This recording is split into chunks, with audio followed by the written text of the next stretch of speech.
A very good morning to all the students. Once again, we are coming to introduce a new topic of class 12th accountancy.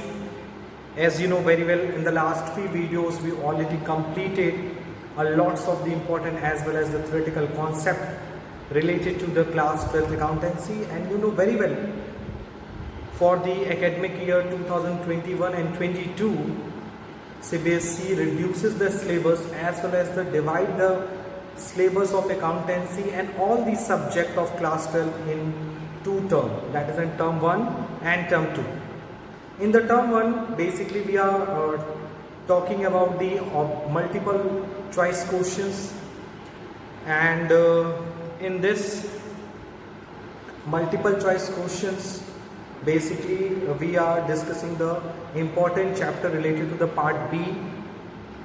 So in the part B, there are basically 3 chapters are included in the term 1. The number 1 is an accounting ratio, number 2 is a financial statement of company, and number 3 is a financial statement analysis. So after complete the theoretical as a practical concept related to the accounting ratio, let's we move to the important criteria by which we understand how we will find out the important aspect regarding the accounting ratio. So you know very well, there are basically 4 types of accounting ratio. 4 तरह के accounting ratio में discuss कर आपके syllabus में given थे पहले, profitability ratio, liquidity ratio, activity ratio and solvency ratio. But due to the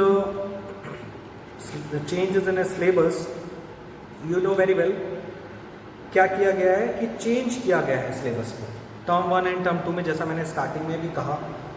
और उस बेसिस पे ये डिटरमाइन किया गया है, ये डिसाइड किया गया है कि कोई भी एग्ज़ाम अगर होगा तो वो मल्टीपल चॉइस बेस पे होगा और उसमें कुछ कंटेंट को रिड्यूस भी किया गया है, जिसमें सबसे बड़ा और रिड्यूस किया गया है वो है रेशियोज़ में. 4 रेशियोज़ पहले आपके सिलेबस में थे, liquidity, solvency, activity and profitability, जिसमें से सिर्फ और सिर्फ 2 रेशियो आपके सिलेबस में कंसिडर किए गए हैं. पहला है आपका लिक्विडिटी रेशियो और दूसरा है आपका सॉल्वेंसी रेशियो. बाकी दोनों रेशियोज़ आपके सिलेबस से हटा दिए गए हैं. सो इन दोनों रेशियो से कुछ इंपॉर्टेंट ऑब्जेक्टिव क्वेश्चन हम लोग डिस्कस करेंगे, उसके बाद हम रेशियोज़ को डिटेल में डिस्कस करेंगे. पहला क्वेश्चन है ideal current ratio. What is ideal current ratio?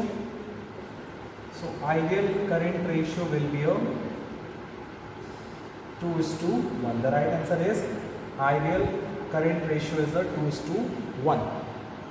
Number second is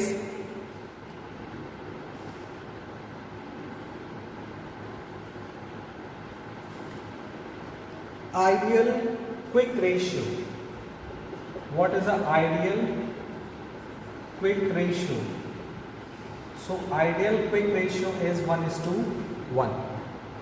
Okay. The third question is, if current assets include only those assets which are expected to be realized within 12 months. Is a very easy question. Current assets are those assets which are realized within 12 months. जिसे हम कितने months के अंदर realise कर सकते हैं? 12 महीने में रियलाइज कर सकते हैं. सो उनको हम लोग करंट एसेट्स की कैटेगरी में रखते हैं. नेक्स्ट क्वेश्चन में है पेटेंट एंड कॉपीराइट किस कैटेगरी में आता है? तो बताइए, इंटेंजिबल एसेट्स की कैटेगरी में आता है. और बहुत ही सिंपल सा क्वेश्चन पूछा गया है कि अगर करंट एसेट्स आपका 4 लाख हो, करंट एसेट्स आपकी 4 लाख हो, करंट लायबिलिटी 2 लाख हो, करंट लायबिलिटी 2 लाख हो, ठीक है. Current assets 4 lakh, current liability 2 lakh and inventory 50,000. Inventory 20,000 so what is the liquid ratio? Liquid ratio कह लो चाहे क्विक रेशियो कह लो. So you know very well what is the formula of liquid और quick ratio is quick acids upon current liability. And what is quick acids? Quick acids equals to current acids minus inventory divided by current liability. So what is current acids? Is 4 lakh. Inventory is 20,000. The whole divided by current liability is 2 lakh. So 4 lakh minus 20,000 is 3,80,000. The divided by 2 lakh is a 1.9 is to 1. Okay, so the liquid ratio or quick ratio is a 1.9 is to 1, and the answer is also correct.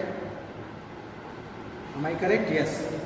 Because inventory is 20,000, 4 lakh में 20,000 गया, so it will be 3,80,000, and 3,80,000 is a liquid assets and a current liability is 2 lakh, तो 2 lakh denominator में रहेगा और numerator में रहेगा 3,80,000. तो जब आप इसको सॉल्व करेंगे 2 1 2, 1 carry, 2 9 80, so 1.9 is to 1, so it is a correct answer. Please note down the solution of this simple question. And the second question is, and very easy question, very simple question is there. The simple question says that suppose current ratio is 2:1. If current ratio is 2:1 and the condition says that after cash payment to some of its creditor, कह रहा है current ratio जो है वो है 2:1, and suppose आपने cash payment किया अपने क्रेडिटर्स को. आपने क्रेडिटर्स को कितना पेमेंट किया? कैश पेमेंट किया क्रेडिटर्स को. So what will be the impact on current ratio? Current ratio आपका बढ़ जाएगा, करंट रेशियो आपका घट जाएगा, कि करंट रेशियो में कोई चेंज नहीं होगा. इस तरह के क्वेश्चंस भी आपसे पूछे जा सकते हैं एग्जामिनेशन से. सो करंट रेशियो क्या है क्वेश्चन में? 2:1. और करंट रेशियो आप अगर आपने कैश पेमेंट किया अपने क्रेडिटर्स को, तो जाहिर सी बात है आपका कैश भी कम होगा, क्रेडिटर भी सेम अमाउंट से कम होगी, तो आपका जो करंट रेशियो उसमें कोई चेंज नहीं आएगा. वो क्या रहेगा? स्टेबल का स्टेबल ही रहेगा. नोट डाउन कर लीजिए. इसके बाद हम लोग मूव ऑन करते हैं क्लासिफिकेशन ऑफ रेशियोज पे और उसके फॉर्मूलाज पे.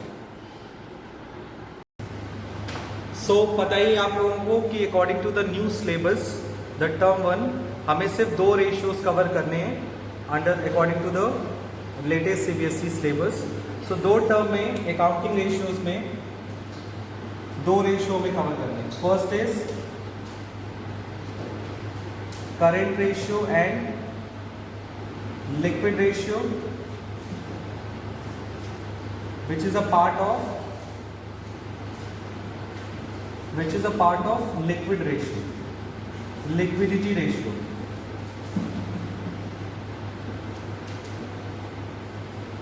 एंड सेकेंड आप लोगों को पढ़ना है सॉल्वेंसी रेशियो. और सॉल्वेंसी रेशियो में आपको कितने रेशियोज पढ़ने हैं? There are 4 ratios. First is debt equity ratio, total assets to debt ratio,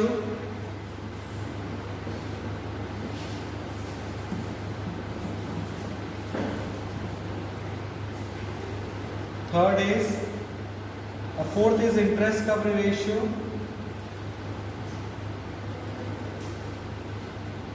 and third is proprietary ratio.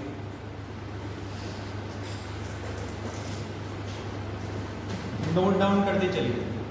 So as per the latest syllabus you know very well कि हमें दो ratio में पढ़ने हैं, एक लिक्विडिटी रेशियो और दूसरा पढ़ना है आपको solvency ratio. So how liquidity ratio is different from solvency ratio, ये भी बहुत इंपॉर्टेंट. पहले एक थोड़ी सी कहानी सुन लो, फिर उसके बाद इसको नोट डाउन कर लो. So the liquidity ratio is the ratio which determine or interpret about the short term solvency position of the business. Short term solvency position of business, मतलब एक बिजनेस अपने शॉर्ट टर्म लोन्स को पे करने के लिए कितना कैपेबल है. शॉर्ट टर्म ऑब्लिगेशंस, और शॉर्ट टर्म ऑब्लिगेशन क्या होता है कंपनी का, किसी भी ऑर्गेनाइजेशन का क्या होता है, करंट लायबिलिटी. उसके अलावा अगर हमें कंपनी के या किसी भी ऑर्गेनाइजेशन के लॉन्ग टर्म सॉल्वेंसी पोजीशन को एनालाइज करना है, किस तरह के पोजीशंस को, लॉन्ग टर्म सॉल्वेंसी पोजीशन को अगर हमें क्या करना हो, आइडेंटिफाई करना हो कि वो अपने लॉन्ग टर्म लोन को पे करने के लिए कितना कैपेबल है, तो वो क्या प्रिपेयर करेगा, वो क्या फाइंड आउट करेगा, सॉल्वेंसी. और इसीलिए ये दोनों आपके कोर्स में रखा गया है कि लिक्विडिटी रेशियो से आप क्या फाइंड आउट कर पाएंगे कि कंपनी की शॉर्ट टर्म सॉल्वेंसी पोजीशन कैसी है, और सॉल्वेंसी रेशियो से क्या पता कर पाएंगे कि बिजनेस की लॉन्ग टर्म सॉल्वेंसी पोजीशन कैसी अच्छी है, वो अपने लॉन्ग टर्म लोन्स को पे कर पाएगा कि नहीं कर पाएगा. ठीक है, तो उतना पहले नोट डाउन कर लो. So let's we discuss each and every ratio with the help of the suitable formula, और हर रेशियो की अपनी इंपॉर्टेंस है. सो एक्टिविटी रेशियो, अकाउंटिंग रेशियो में जो पहला रेशियो आपको पढ़ना है वो है आपका लिक्विडिटी रेशियो. अभी जस्ट मैंने बताया what is liquidity ratio, the ratio by which company predicts और estimates its short term solvency position. यानी कोई भी रेशियो जिससे कंपनी अपनी किस तरह की सॉल्वेंसी पोजीशन चेक करती है, शॉर्ट टर्म, कि वो अपने शॉर्ट टर्म्स लोन को पे करने के लिए कैपेबल है कि नहीं है. मैं बार बार ये लाइन इसलिए बोल रहा हूँ क्योंकि एग्जामिनेशन में 4 ऑप्शंस गिवन होंगे और चारों ऑप्शंस में से आपको ये बताना पड़ेगा कि कौन सा ratio short term solvency position के लिए बना है. तो कौन सा बना है, लिक्विडिटी रेशियो. और हाँ, एक चीज़ इंपॉर्टेंट है कि ऐसा नहीं है कि एग्जाम में अगर आपको रेशियोज नहीं पढ़ने हैं तो उनके नाम भी आपको पता नहीं होने चाहिए. नाम तो पता होने चाहिए कि कितने टाइप्स के रेशियोज होते हैं.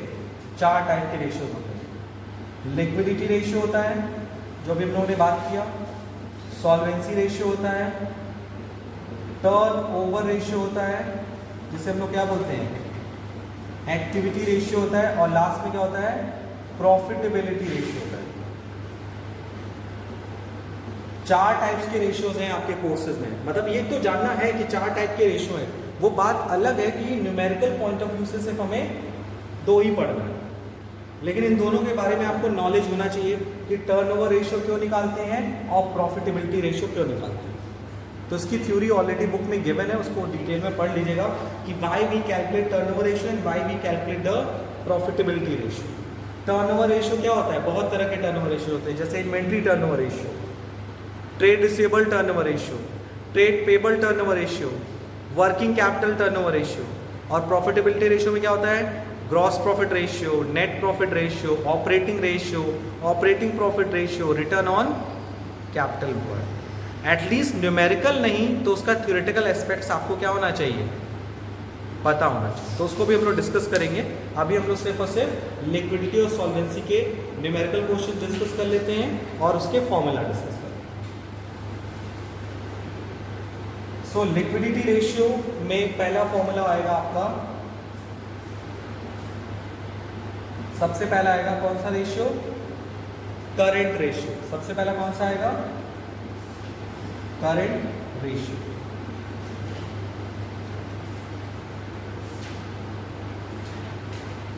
So what is the formula of current ratio? The formula of current ratio is current assets the whole divided by current liability. और ये रेशियो हम कैसे प्रेजेंट करते हैं, सिंपल रेशियो, जैसे x:1, यानी कि 1:2, 2:1, 2:3 ऐसे करके दिखाते हैं. और आपको ये भी बताया था मैंने कि इसका जो आइडियल रेशियो होता है वो कितना होता है, ideal ratio of current ratio is 2:1।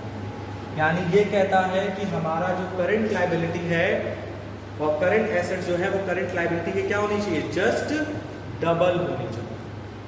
मतलब अगर 1 रुपये लायबिलिटी है तो एसेट्स कितनी होनी चाहिए, 2 रुपये। सेकेंड रेशियो का नाम है आपका liquid ratio, acid test ratio, बहुत नाम होता है, एसिड टेस्ट रेशियो और क्विक रेशियो, 3 नाम होता है इसका।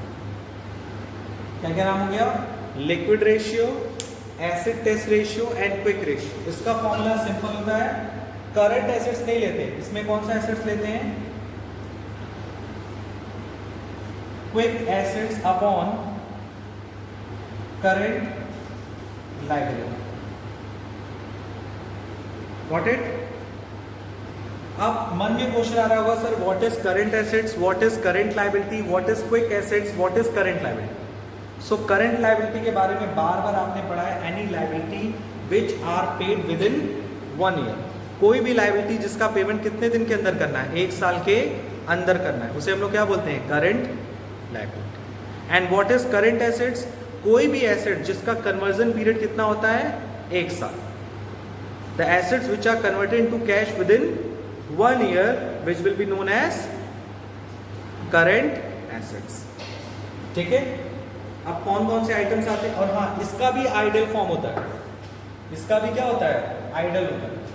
सो इसका आइडियल होता है, आइडियल लिक्विड रेशियो इज 1:1।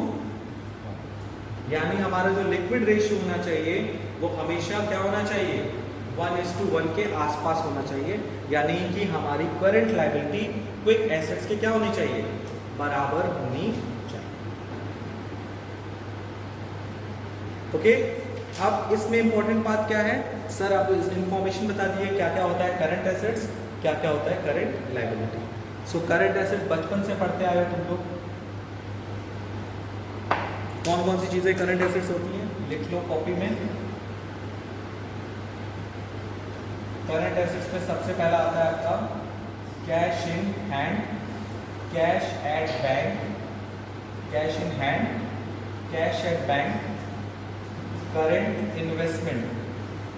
किस तरह का इन्वेस्टमेंट, करंट इन्वेस्टमेंट। और आपका आता है मार्केटेबल सिक्योरिटी, जिसे कहते हैं marketable securities.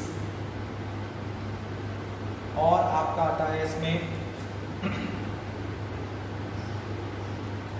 Checks, demand drafts, जिसे हम लोग बोलते हैं डीडी, डिमांड ड्राफ्ट्स। और ये सब क्या है पता है, ये सब है cash in cash equivalents. So cash in cash equivalent तो सबसे इंपॉर्टेंट करंट एसेट्स होते हैं, क्योंकि वो ऑलरेडी किस में कन्वर्ट हो सकते हैं, कैश में कन्वर्ट हो सकते हैं। ठीक है। इसके अलावा ट्रेड रिसीवेबल्स, कौन सा रिसीवेबल्स, ट्रेड रिसीवेबल। और ट्रेड रिसीवेबल में क्या क्या आता है, एक आता है डेटर और एक आता है बिल्स रिसीवर। 11th में याद होगा BR BP। So BR is the assets, current assets, and BP is the current liability. इसके अलावा ट्रेड रिसीवेबल हो गया, स्टॉक हो, इन्वेंट्री हो, स्टॉक हो, इन्वेंट्री हो, और आपका प्रीपेड या फिर कोई एडवांस एक्सपेंस हो, या फिर कोई एक्रूड इनकम हो, ये सब किसके पार्ट होते हैं, करंट एसेट्स के पार्ट होते हैं। Because of all these item are converted to cash within 1 year. इससे भी ज़्यादा लिस्ट हो सकती है, इससे कम लिस्ट नहीं हो सकती।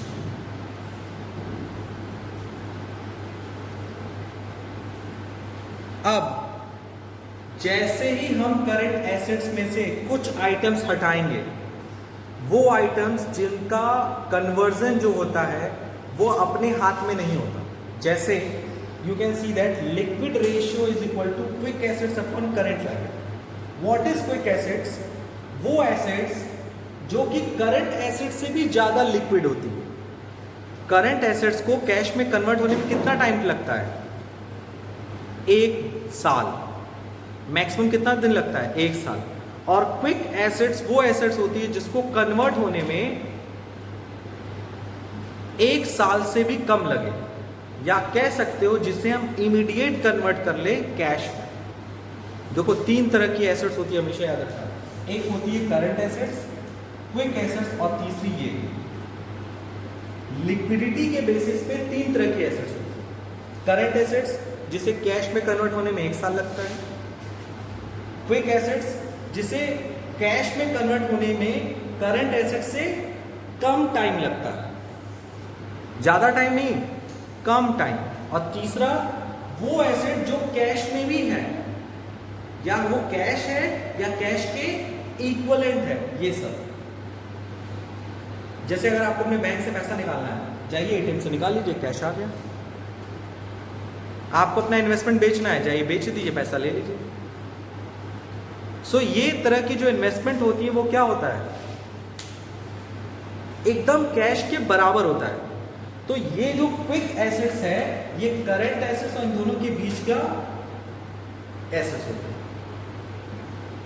इनका कन्वर्जन जो होता है इनसे ज्यादा होता है, लेकिन इनसे कम होता है।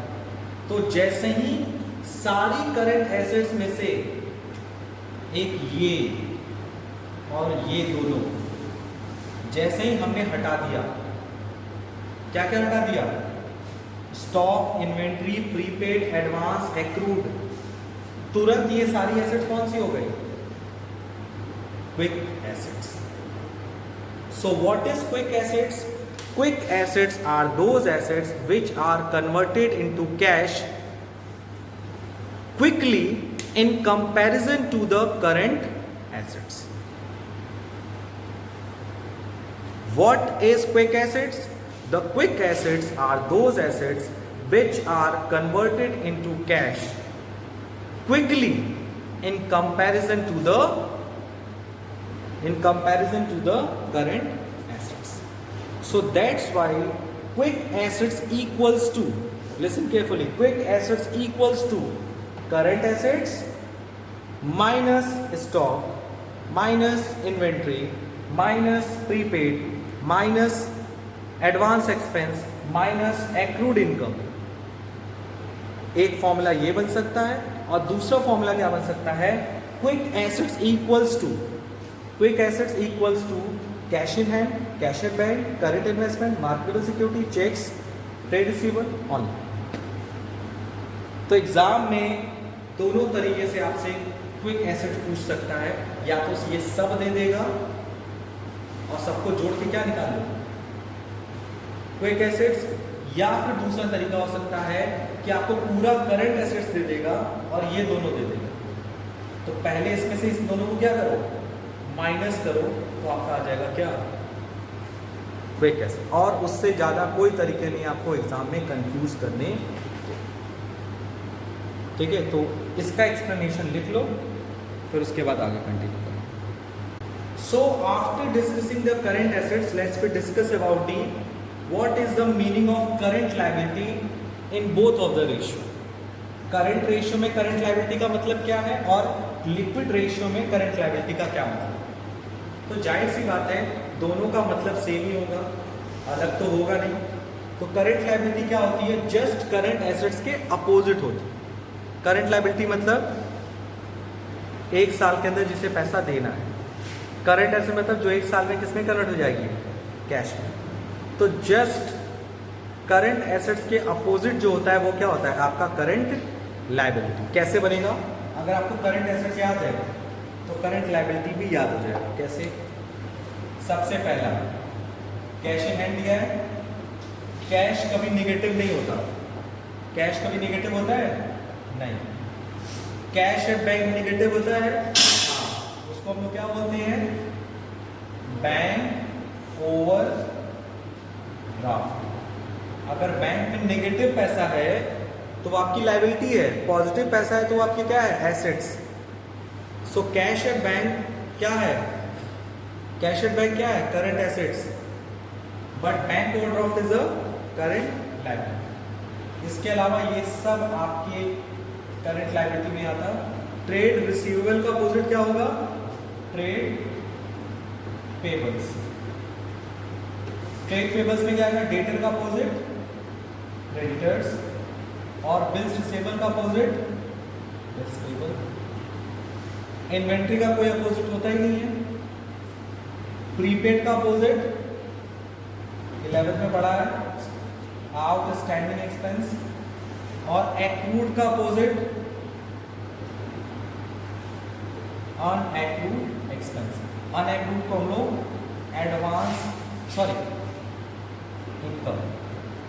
एडवांस इनकम भी कहते हैं।